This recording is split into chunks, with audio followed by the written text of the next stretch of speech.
Snags, and welcome to part 3 of our series, the one you've all been waiting for, where you finally get to learn and discover all the adventures that await you in the Dice Derbi cards. We've spent a lot of time and effort on this portion of our games, so I really hope that you enjoy the action and the adventures that await you. 4 decks of cards, 4 times the fun, 4 times the adventure, so here we go.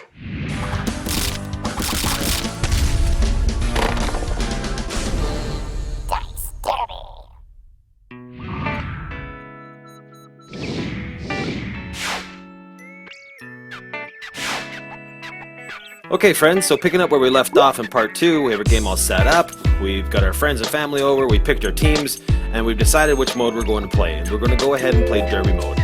This is my favorite mode to play because, well, you'll see why shortly. However, to better understand how this game is played, we need to go ahead and take a closer look at a couple key things. First thing is the actual dice themselves. Without a doubt, one of the great features that makes Dice Derbi unique.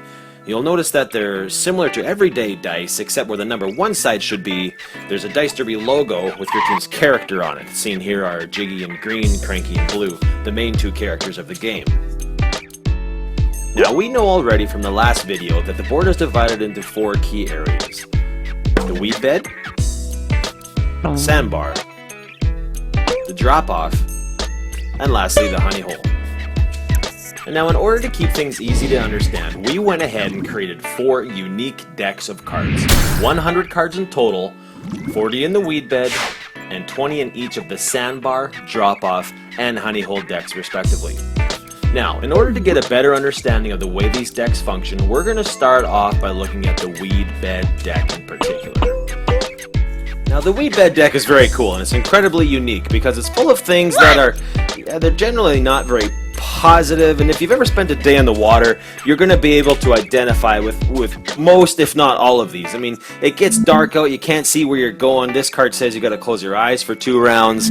You're constantly snagging things like the motor, beaver dams, things like that. And you get holes in your net, and your fish are getting away. Now the sandbar deck, on the other hand, this is where we're starting to get into some good things. Things like your fish are schooling at the sandbar. You're going to get rewarded double points for that, baby. I mean, fish are jumping right into your boat. Things are clicking along really good. If you're using jigs, jigs are on fire, and they're getting you bonus points that way. The drop-off deck, on the other hand, as you're getting closer towards the center, it's getting even better. I mean, you're starting to see the trend here. The closer you get towards the center, the better your rewards will be.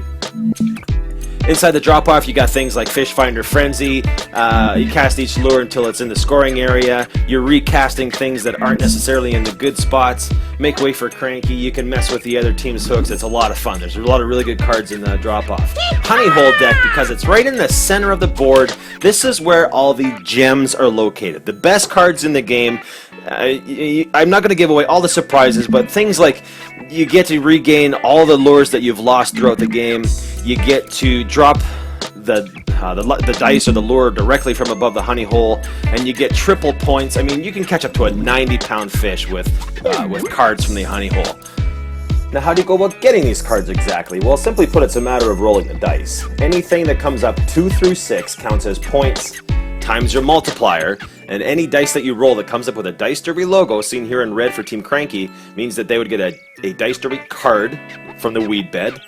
Team Blue or Team Jiggy would get a weed bed as well as a honey hole card because the Dice Derbi logo came up in those areas. Players then move to the card mat, draw the cards from the corresponding decks, and now those cards can be used either on their hand, or you can even play your cards in your opponent's hand, and I'll show you how that works here in a second. Now, simply put, at the beginning of each round, teams have the ability to play cards from their hands. Sometimes you'll have lots of cards, sometimes you may not have many, depending on how the dice fall. If I have good cards in my hand, I'm going to play them on my own hand to increase my score. If I have lots of weed bed cards, I'm going to mess with the other team and play my cards onto their hands so that they have to face the challenges of the weed bed deck. And no game would be complete without a set of bonus cards. Well, Dice Derbi is absolutely no exception to the rule. 3 different bonus cards found throughout the game, 9 in total. The first one we're going to look at is Lunker Log bonus. Lunker Log is found right there on the sandbar, and as soon as these cards get drawn throughout the game, they get played on the mat. Lunker Log goes right there. Now, Lunker Log, as the card says, the next hook to snag the log catches a hiding fish, anywhere from 10, 20, 30 pounds and up. The The next one we're going to look at is Life Preserver bonus. The Life Preserver is found down here at the bottom of the drop-off, and as soon as these cards get drawn, they get played right there on the mat. Life Preserver bonus, as the card says, allows you to bring back any lures or hooks that have been lost in action so far.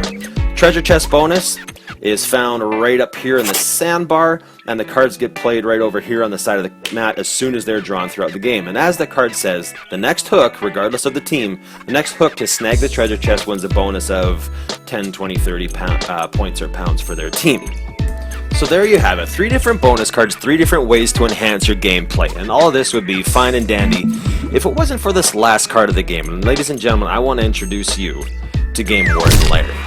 Now, Game Warden Larry cards, there's 6 of them throughout the game. They have the ability to block or stop any effect of a card that would be played on your hand. Let me give you an example. Let's say, for example, I was playing and somebody played this card on my hand that says, windy day, waves are too high to go fishing, no casting for 2 rounds. If I happen to have a Game Warden Larry card in my hand, I can basically trump this card that was played in my hand.